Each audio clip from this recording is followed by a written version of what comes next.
La radio est une imagination. Imagination. La vôtre. Bienvenue sur iRadio 90. jërë ngeen jëf mbokk yi daan leen ak jàmm ci iRadio 90.3 ak ITV canal 15 bu TNT seen émission e-sport altine ak aljuma bu jot ñu waxtaanee tàggat yaram ci biir réew meek bitim réew li gën a fës ci tàggat yaram xam nañu ko dañuy démarrer rek wàllu lamb ji ndax lamb ji am na buur bu bees Modou Lo mooy roi des arènes bu bees bi nga xam ne démb digganteem ak Eumeu Sène mi nekkoon roi des arènes donc Modou Lo moo ko daan par KO dañ ci ñëw nu ma gën a yaatu ak Malick Thiandoum également daanu ñëw ak également ci Aladji Ngagne Diagne ci li nga xam ne liggéey na ko démb liggéey bu am solo ci combat boobule daanu waxtaan également afro basket bi nga xam ne ñu ngi koy wàcc du 9 au 18 août jigéen ñi ñoo aye ci wàllu basket ci Dakar Arena muy nekk organisation bu njëkk bi nga xam ne bi ñu ubbee Dakar Arena ba léegi mooy nekk organisation bu njëkk bi nga xam ne Sénégal da koy amal ci foofule daanu ñëw également ci wàllu football ndax CHAN bi ñu ngi koy waajal ñetti édition yi nii Sénégal demul ci CHAN bi démb ca Freetown Libéria dafa gagné Sénégal benn bal ci dara 90e minute le Sénégal encaissé boobule samedi prochain nag Sénégal day amal match retour fii moom ak Libéria ci stade Léopold Sédar Senghor bu 17h jotee est-ce que stade Léopold Sédar Senghor mën na accueillir match boobule dañ ci ñëw waxtaan ceeg Pape Malick Diaw ni mu gën a yaatoo waaye itam daan waxtaanee wàllu transfert nga xam ne Idrissa Gana Gueye démb yegg na Paris war na def visite médicale bi bu ko defee rek mën a signé contrat bi nga xam ne ñeenti at jàpp juróomi at lay doon donc 4 ans ak benn année en option dañ ci ñëw Idrissa Gana Gueye au Paris Saint-Germain actualité transfert la ci iRadio 90.3 c'est l'émission e-sport waaye dañuy door ak lamb ji ak li nga xam ne démb xew na ca stade Léopold Sédar Senghor Modou Lo Eumeu Sène. ñi ngi déglunte ñoom ñaar dama ragal benn congo la de Eumeu Sène la sene be dafa yóotu Modou Lo cokkaas ko attention droite Modou Lo voilà ñi ngi léewtoo réglementaire Eumeu Sène ngi dox Eumeu Sène ngi dox ci kaw Modou Lo Eumeu Sène ngi dox ci kaw Modou Lo Eumeu Sène ngi dox ci kaw Modou Lo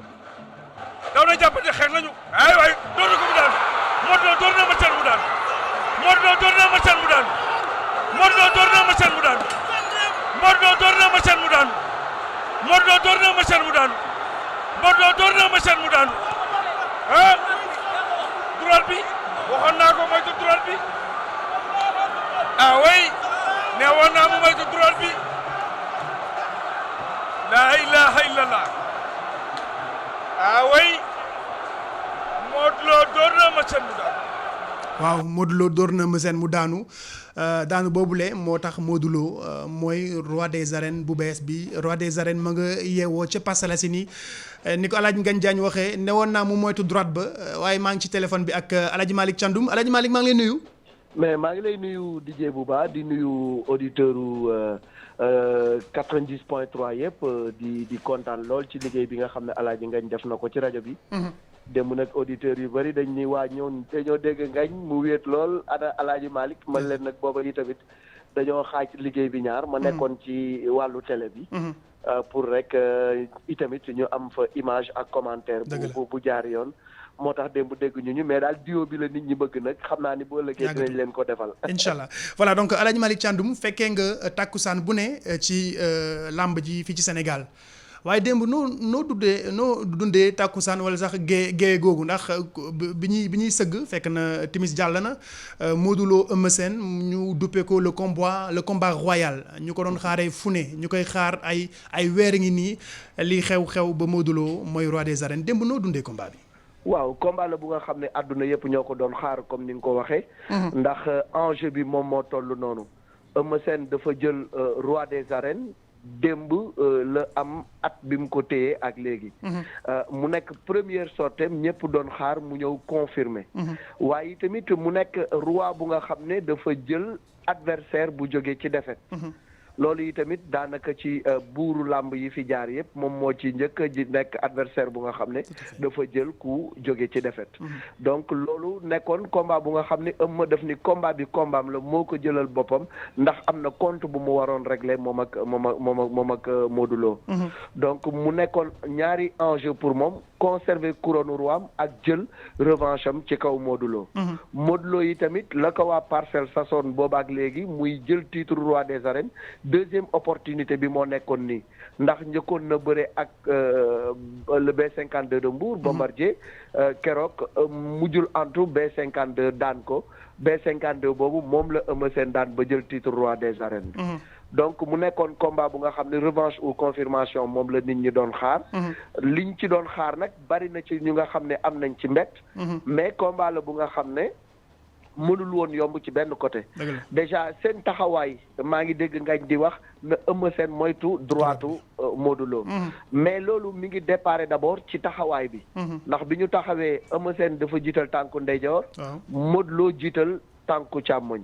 donc loolu dafay indi xeex bu nga xam ne ñaari kanam yi dafay jegante. ndax Modou Lo droitier la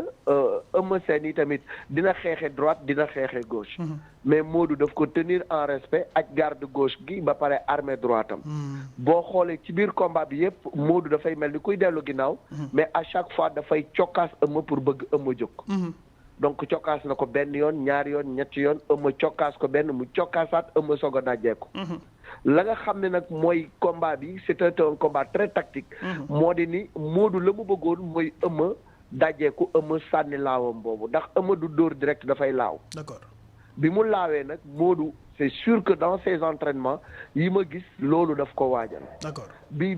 Eumeu sànnee crochet long gauche dafa def esquive daal di koy kor bi mu ko koree dóor ko ci menton un coup fatal mu daal di daanu. d'accord donc sur le plan tactique. Modou Lo a très bien géré son combat mais Eumeu li jaaxal ñëpp moo di ni moom li mu yor Modou Lo moo ko soxla pourquoi mu Eumeu war a dem pour jëli ji Modou Lo. loolu foofu laa bëggoon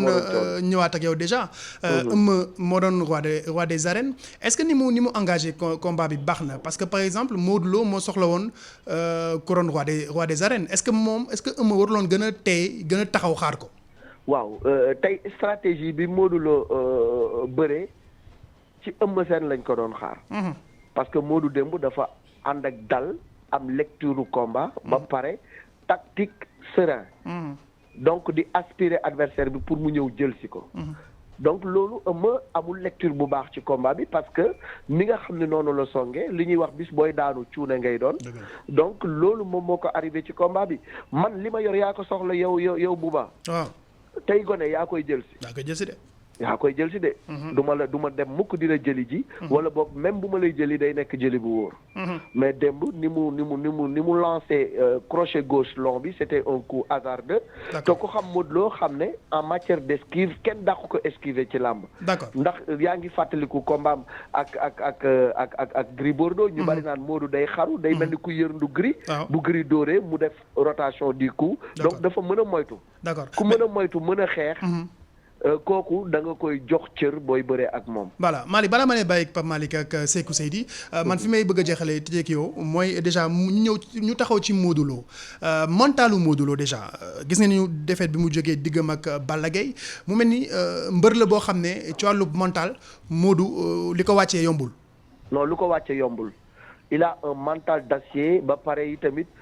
nit bu am jom la.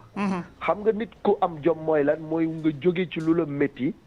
ba pare nga dem wuti lu lay mayaat ndam.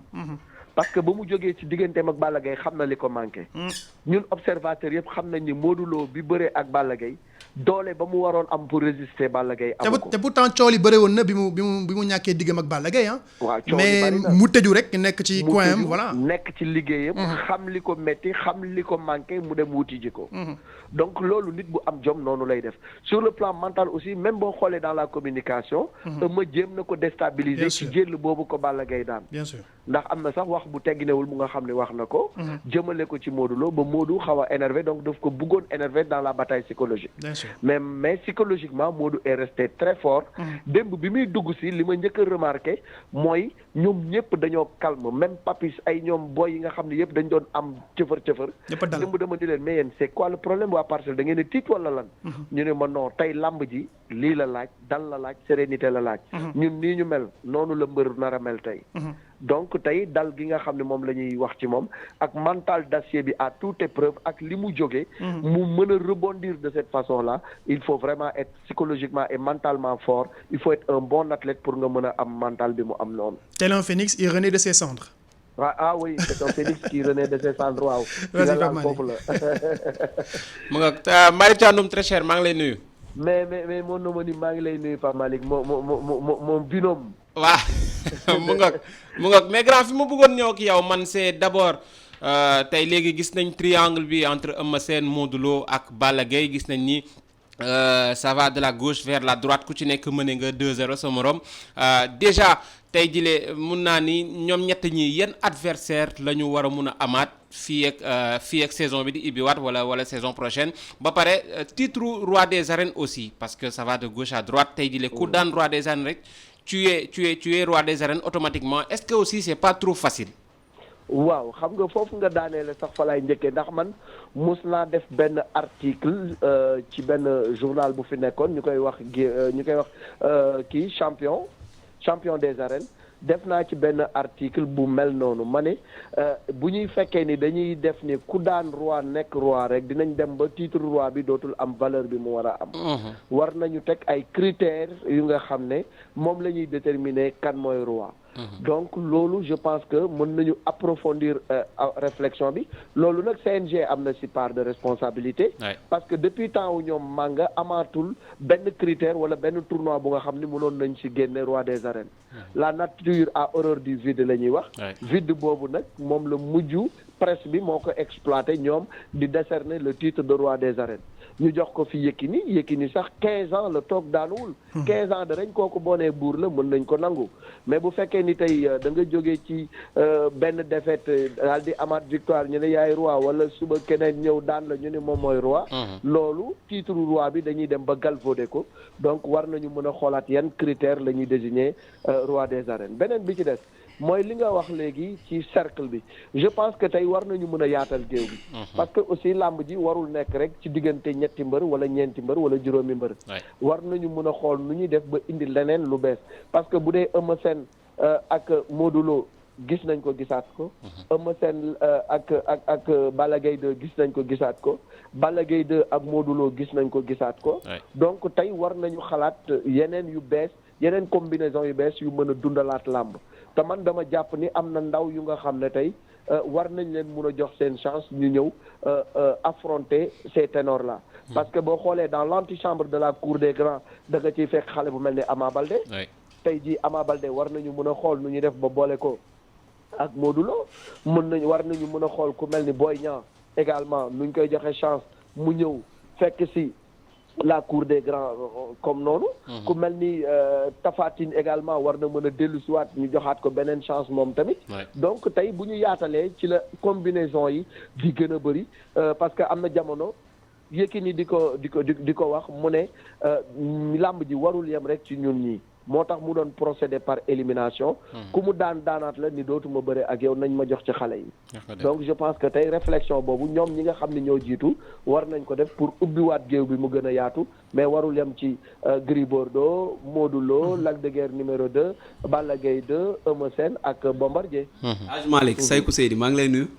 Saykou maa ngi lay fay waaw man benn laaj laa am cette histoire de cour des grands est-ce que nekkul blocage ci arène bi parce que su fekkee moment bi ñi ñaa ngi wax Balla Gaye dina jëli Modou Lo wala Modou Lo dafay jël Balla Gaye mais sinon Modou Lo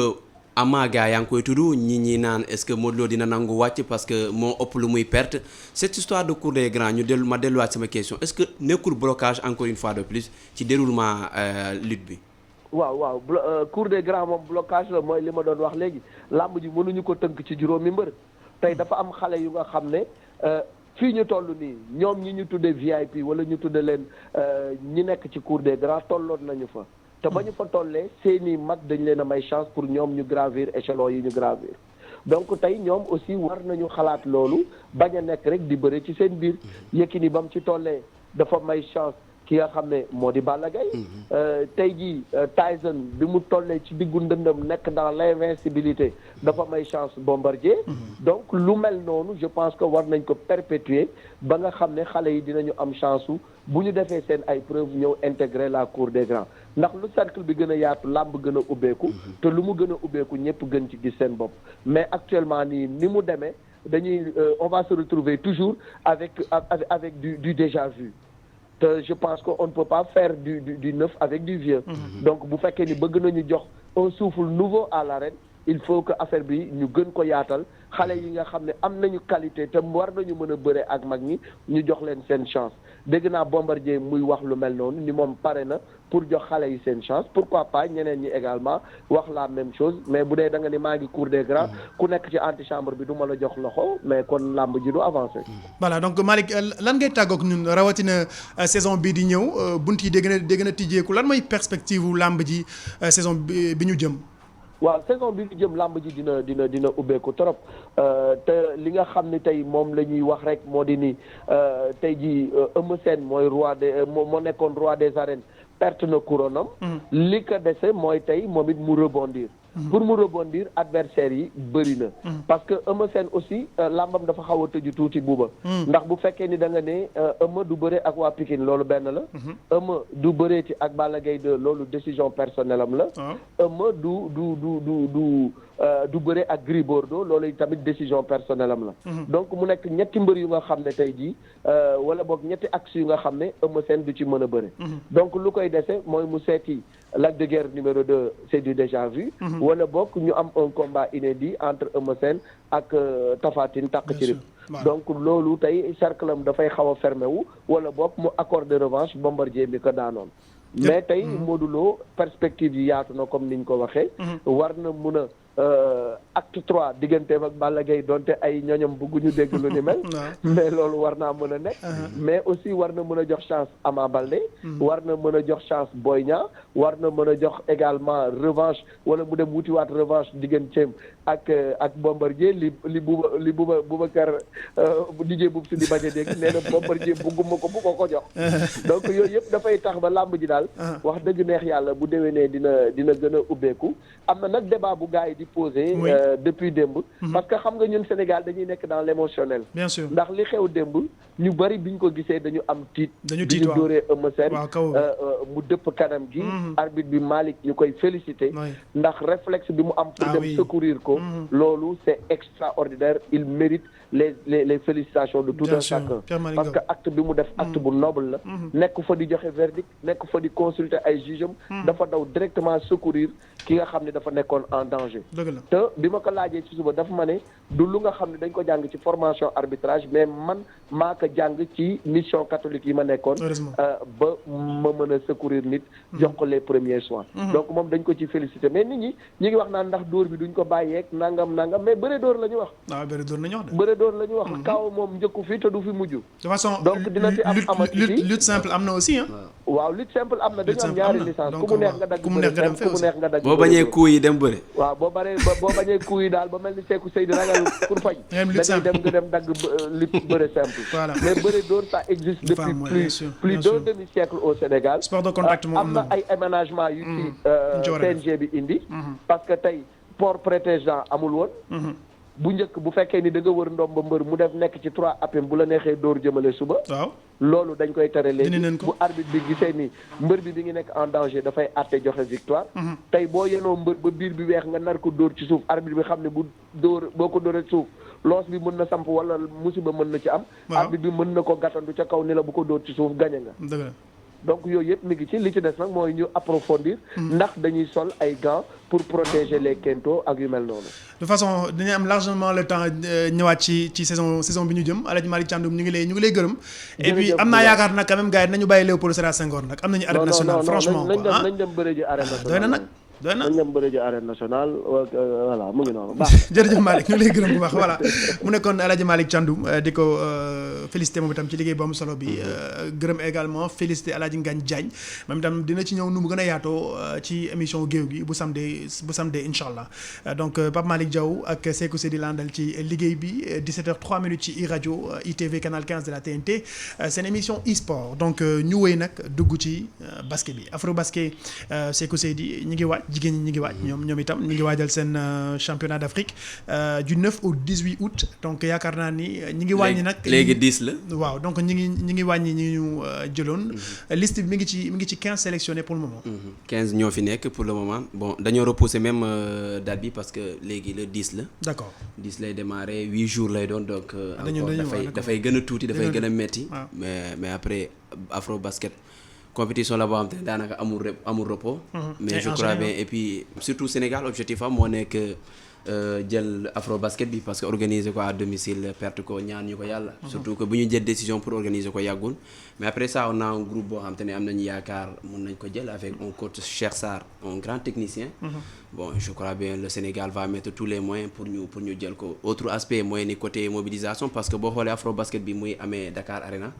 te Dakar Arena dafa sori dafa compliqué sénégalais dañoo tàmm Marius Ndiaye parce que Marius Ndiaye c'est au cœur de Dakar donc du coup gars yi dañuy ñëw seetaan da ngay génn jënd sa café génn dugg sa jënd sa beignet fallait c'est compliqué fallait voilà waaw Dakar Arena c'est compliqué je crois que aspect yooyu yëpp il faut ñu tenir ko en compte surtout que fédération mi ngi bëgg a jël ay dispositions teg ay bus tu sais même aspect restauration bi Pape Malick Diaw également foo ñu bàyyi ko xel non lu jar a bàyyi parce que xam nga fekkee nit dafa war a dem seen 4 matchs voilà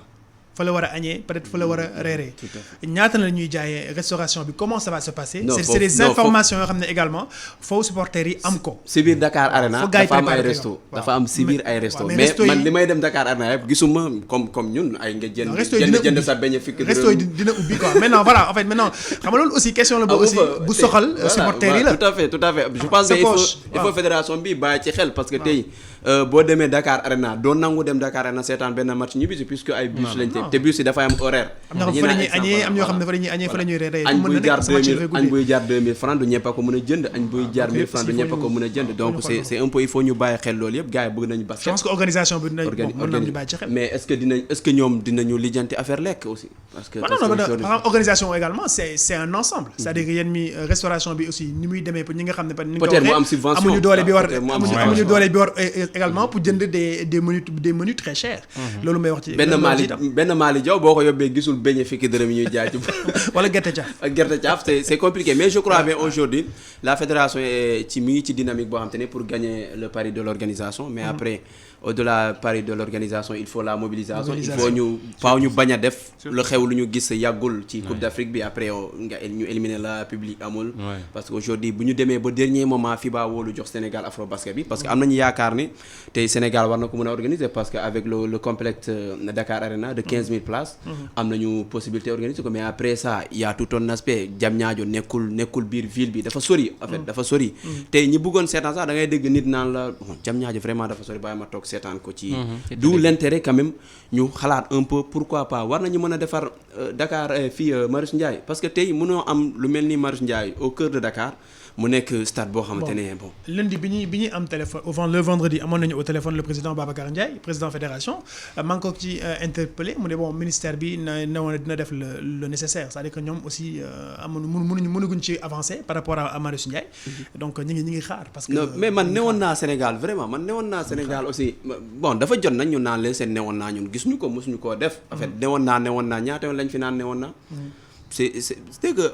gis nga sport comme ball tennis la bi ngay dóor ci mur boo ko dóoree day ñëwaat ci yoom noo ko dóoree force noonu lay ñëwee Sénégal il faut ñu investir ci sport bi buñ ci mënee gagner daal le Sénégal tey sur 23 éditions Sénégal est à 11 titres Sénégal mooy yor record de titres 2015 lañu mujjee jël afro basket et ils sont à 11 titres ba tey kenn dabu ko donc Sénégal référence la tey jii je vais te donner une information afro CAN bi am Sénégal participé wu ko afro CAN bi mujj parce que dañu ne non on n'a pas le budget pour ça ña te il y a même pas quelques jours joxe nañ fi 20 millions et des passeports diplomatiques man waxuma ne ñooñu mérité wuñu ko mais aujourd'hui le basket ak yeneen discipline yi trophée yi ñuy indi fii ak yeneen ñu indi mérite nañu quand même des catégories tey lu tax nga gis Mali ñu dem ci mondial bi ñu jouer final c'est parce que seen joueurs yooyu depuis U16 ñu ngi jouer U17 U19 ñooñu ñooy yegg dem équipe A ñooñu bu ñu ñëwee équipe A dañuy sonal Sénégal parce que ñun du ñu évoluer ci yeneen catégorie on n'évolue pas en U16 on n'évolue pas en U17 U19 la ñuy xëy indi booy sélectionné leen ci club yi yóbbu leen donc c'est compliqué pour ñu def performance. De toute façon dañuy taxawaat encore ci Afrobasket bi on rappelle que c'est du 10 maintenant. waaw nekkatul le 9 le 10 la je pense que semaine prochaine daañu jéem a am ñoom Seydina Issa Laye Diop ak waa 12e Gaïndé waa Ali Kaza pour ñu wax ñoom itam nu ñu organiser wu parce que xam nañ ñoom itam. non surtout que iRadio le groupe dinañ ci nekk à fond comme ni ñu ci nekkoon ci CAN bi. voilà donc supporters yi faut ñu na leen interpeller ñoom Seydina Issa Laye Diop waa Ali Kaza ñoo xam naa ne ñoom itam ñu ngi nekk di liggéey di préparer Afrobasket 2019 bi donc à Dakar fii ci Dakar Arena ca Diamniadio yan info nga am balaa ñu jàll ci football bi. bon info yi ñu am mooy avant Afrobasket bi déjà dina am tournoi de Dakar le 3 lay démarrer. bon espérons que ñu def ko Marius Ndiaye parce que ce serait bien nga def ko Marius Ndiaye attirer public bi ñu xaw a am benn complicité ak joueurs yi loolu dina permettre après le tournoi de Dakar 12 joueuses ñooy des. parce que sur les 15 12 moo ciy des.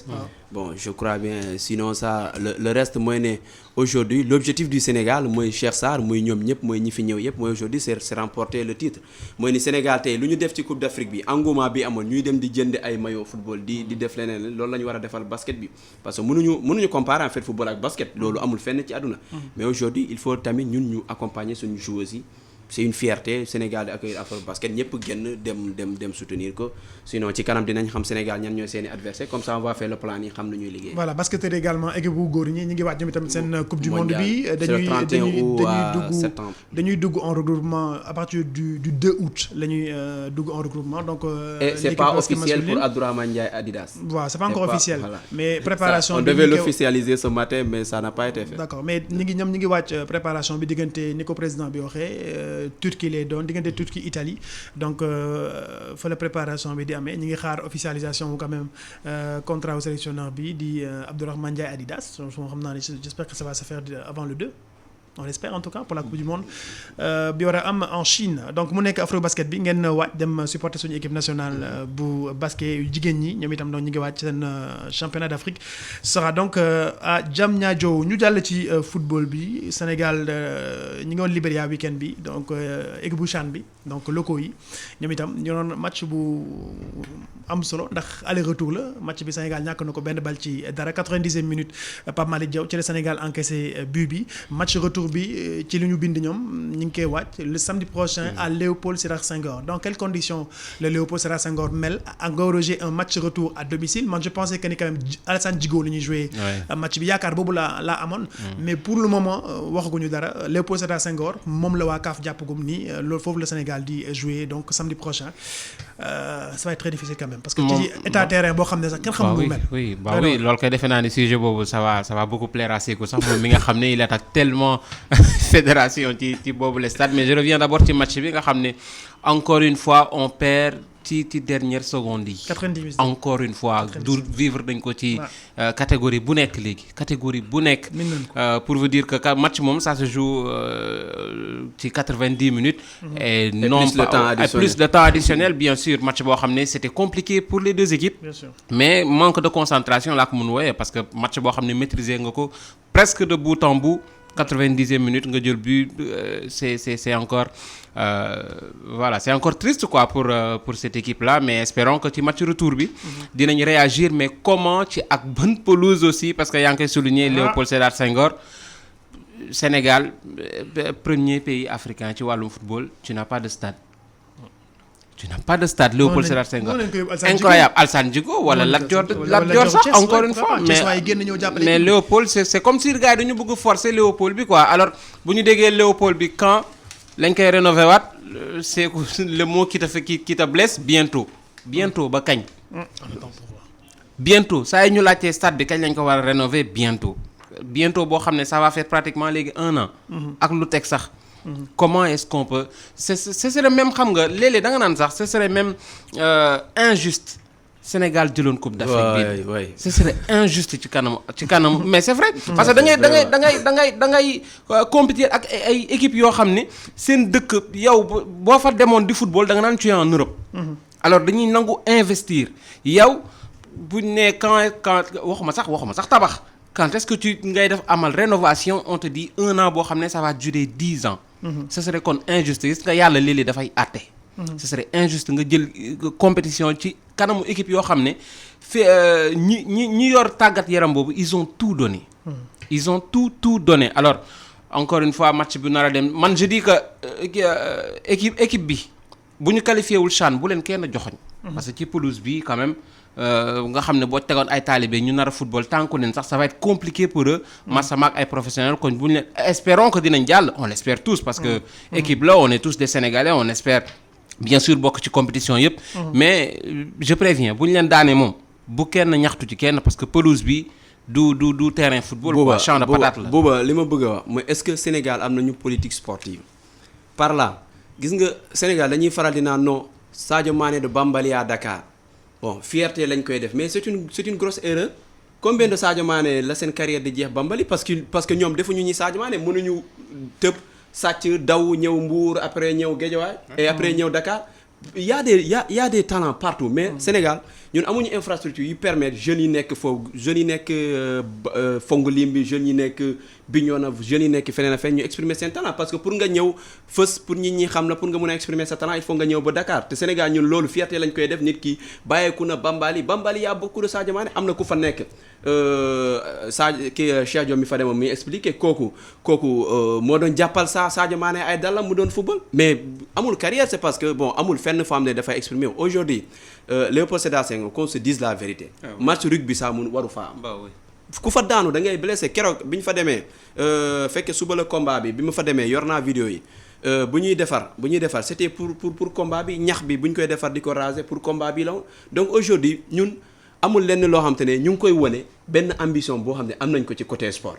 wanewuñu ko même su fekkee ne population bi bëgg nañu am nañu envie am nañu le talent seul ne suffit pas il faut l'environnement tey lan la ñuy def ay le ministre moo lay defal caravane Thiès kii moo lay defal lii ak lii ban caravane pourquoi ñun lan lañ fi def bay caravane on n'a même pas d'infrastructure sportive il faut ñu bàyyi naxante bi quand même aujourd'hui ñu ngi nii ñëw tabax Dakar Arena au coût de combien une trentaine de milliards combat yi du fa am ñu koy ñëw def Léopold Sédar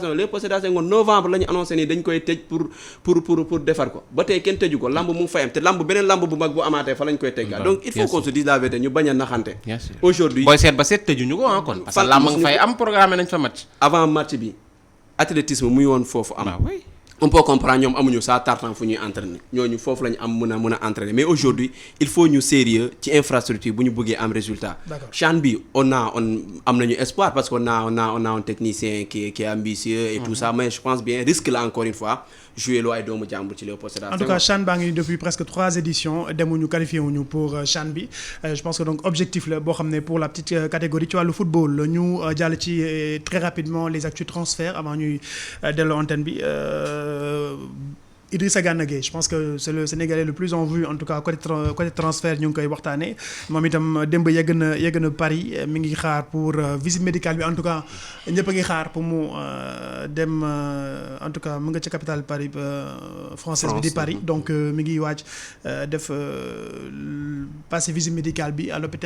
l'hôpital militaire donc du côté de Neuilly donc bon pour l'instant mi ngi toog di xaar moom Idrissa Gana Gueye mais c'est presque fait. waaw mais mën nañ ne sax c'est pratiquement fait quoi parce que ku dem ba voyager pour def visite médicale signé def naa ne yooyu fi mu ne ay détails la li ci ëppoon solo moo di ñaari parties yi à savoir Everton ak Paris Saint-Germain d'accord et ils se sont mis d'accord sur la somme de 30 millions d'euros ak benn année en option bien sûr kon defe naa ni on attendait Kalidou Koulibaly ci top transfert au Sénégalais yi ci club yi on a eu Idrissa Gana Gueye 29 ans quand même pour signer à Paris Saint-Germain pour 4 ans il faut le faire et man gëm naa ni mun na visite médicale bi ñu ngi ko doon xaarandi tey ci ngoon mais bon y a pas encore eu de mën nañ ko def sax bon ci suuf mais bon ba léegi nii y a pas encore eu de photo officielle surtout que bu signé ba pare soit day dem Angleterre pour continuer ses vacances wala ñëwaat fii Sénégal continuer ses vacances puisque vacances mi bëriwul ndax Coupe d'Afrique des Nations bi il a été jusqu'en finale donc defe naa ni question d'heure la quoi ay waxtu rek moo des pour mu amal contrat boobu bon après bien sûr on va lui souhaiter tout le bien fële ci Paris Saint-Germain championnat de France peut-être Ligue des Champions enfin pour les Parisiens espérons que ce sera avec Idrissa Gana Gueye et surtout qu'il aura l'occasion de battre Marseille. non foofu duma ci dugg foofu duma ci dugg mais après Paris club bu mag la man je crois bien c'est de bonne augure pour moom surtout à 29 ans nga dem Paris. et échéance yi Sénégal jëm. 3 années de compétition yi ñu jëm. c'est bien ñu am ko à ce niveau là parce que Paris équipe la boo xam te ne chaque année day dem Ligue des Champions. man am na benn jour maa ngi koy wax man tey ma am mu dem Paris moo ma gënal mu dem Man U bon sama xalaat la parce que aujourd'hui Paris chaque année moom dalay leer damay dem Ligue des Champions. mais après Man U ça peut balancer. il faut travailler parce que milieu de terrain Paris quand même y a du lourd doo ñëw rek mënuñu ko assurer boo ñëwee forcément mais il faut le prouver. Et ce qui est sûr en tout cas c'est qu'il sera bien entouré parce que quand même Verratti, Herrera, xam nga Neymar, Mbappé, Cavani, il faut dire que équipe la boo xam ne aussi qualité baa ngi ci biir et il a grandi. mais il peut encore mieux faire ak coéquipier yooyu la encore une fois mi ngi Maram Ndiaye sax maa ngi koy seen comme moom grand parisien bi xëy na on l'espère en tout cas que Paris àgg jusqu'au bout. mais sinon il y a d'autres Sénégalais qui sont un peu annoncés. Il y a Ismaïla Sarr qui est annoncé avec insistance à Watford. Pape Ndiaye Souaré qui peut retourner en France à Troyes donc je crois bien mercato Sénégal tamit. mais il faut faire de bons choix quand même. parce que compétition yi ñu dégmal boo amul club bu kii c'est compliqué. en tout cas Ligue 2 française bi ñoom commencé nañu depuis la semaine dernière donc ñoom ñu ngi waajal seen deuxième journée Ligue 2 bu France Ligue 1 bi donc France ñoom ñu ngi waaj ñoom itam le 9 lay commencé comme le championnat d'Angleterre également donc en tout cas nouvelle yooyu nañu amagum pour le moment pour les Sénégalais ça ne bouge pas trop à part peut-être Sada Thioub bi nga xam ne rejoindre na Angers pour l'instant bougeegul trop on espère que quand même il reste encore un mois balaa ñuy un peu plus d'un mois balaa ñuy tëj première partie des transferts bi laataa ñu jëm décembre nga xam ne dafay tëjiwaat. si bon après des na tuuti temps aussi parce que sénégalais yow ñu ngi kii aussi Ismaïla Sarr Watford xaw na ko jege tuuti Arsenal mi ngi koy séduire depuis 1 an aussi tout peut se faire donc transfert moom du jour au lendemain sax club mun na intéressé wu ci joueur donc il reste encore beaucoup pas beaucoup de jours mais beaucoup d'heures parce que waxi transfert moom c'est tellement vrai que dernier jour bi dañuy chronométrer 24 heures yi donc il reste beaucoup d'heures pas beaucoup de jours mais il reste beaucoup d'heures mais surtout il faut maa ngi wax ci choix parce que boo xoolee exemple nga jël benn exemple Diao Baldé nga xool choix bu mu defoon jóge Lazio ñëw Monaco jógewaat Monaco delluwaat Inter je crois bien loolu posé na ko problème bu bari tey nga gis niveau bu Diao Baldé nekk dafa chuté donc je crois bien c'est pas intéressant ngay def yenn choix yi di dem di ñëw sans importance nga jël benn Famara bu ñëwee Marseille ma jël de man kan noonu Diao Baldé bu ñëwee Marseille ma jël non Marseille moom bañul la Marseille je prends voilà Marseille moom jamono ji ñàkk la ñuy bañ waaw mais même suñu championnat am na mercato d'accord bien sûr nga ñëw bien sûr seen championnat bi nga xam ne kat xamul lu ndur waaye ñëwul ba tey rek ñëwul ci seen championnat bi mais je crois bien instant bi ñi dàkk recruter Dakar Sacré-Cœur moo dàkk recruter sinon Jaraaf mi jënd Ousmane Mbeng démb Dakar Sacré-Cœur tey am na 5 arrivés am nañu El Hadj Amadou Sall bu Port am nañu Amar Diouf bu RS Yoff am nañu Abdou Diallo bu Mbour Petite Côte jënd nañ tamit Mamadou Lamine Jarjou Gambien la bi waaw jënd nañ tamit Mass Manga donc je crois bien ñoom ñuy renforcer parce que d'habitude ñoom académie dañ doon former yégal mais aujourd'hui ils ont une ambition peut-être ci championnat ku gis daaw seen saison sax xam ne dernière ligne droite bi xam nga lañu raté te joxe nañ Bougazeli mu ngoog fond les titres fond moo la koy joxe banc bi fond te amuñu woon kàttan boobu boo xool recrutement yi ñu am tey c'est recrutement yi rek doy na wax ni déwén ils vont chercher le titre. Non, ils ont l'ambition parce que boo xoolee début saison bi ñu def. après Dakar Sacré-Cœur seen première sortie lañ dem Teungueth FC dóor leen lu bari mais depuis lors dañuy ñëw ñu wanewaat. même seen dernier match bi ñoom ñoo dóor. donc man je crois bien tey muy académie muy keneen boo gisee lu talent fu ne la am quoi du académie rek ñoo am talent mun nga dem benn Kayor Foot wala nga dem benn. Vélingara Fatick waaw Vélingara am na talent. Vélingara am na talent mais bon c'est dafay tax aussi joueurs yi di naviguer un peu ci biir championnat bi su fekkee amoo chance génn feneen nga am chance xool beneen aventure peut-être côté finance mën nañ ko tudd wala peut-être ambition pour voyager parce que tey ñoom mën nañu am yaakaar ne boo demee benn Dakar Sacré-Cœur vitrine la parce que partenaire Lyon la boo demee Génération Foot vitrine la parce que partenaire GF la loolu dafay permettre joueurs yi ba dañuy sawar dem foofu mais aussi ci situation bi cadre bi environnement parce que joueur bi dafa soxla tamit environnement bi fu muy football mu doon environnement boo xam te ne da koy permettre muy évoluer. jërëjëf Sékou Seydi yan kàddu ngay tàggoo. bon di leen jox dig daje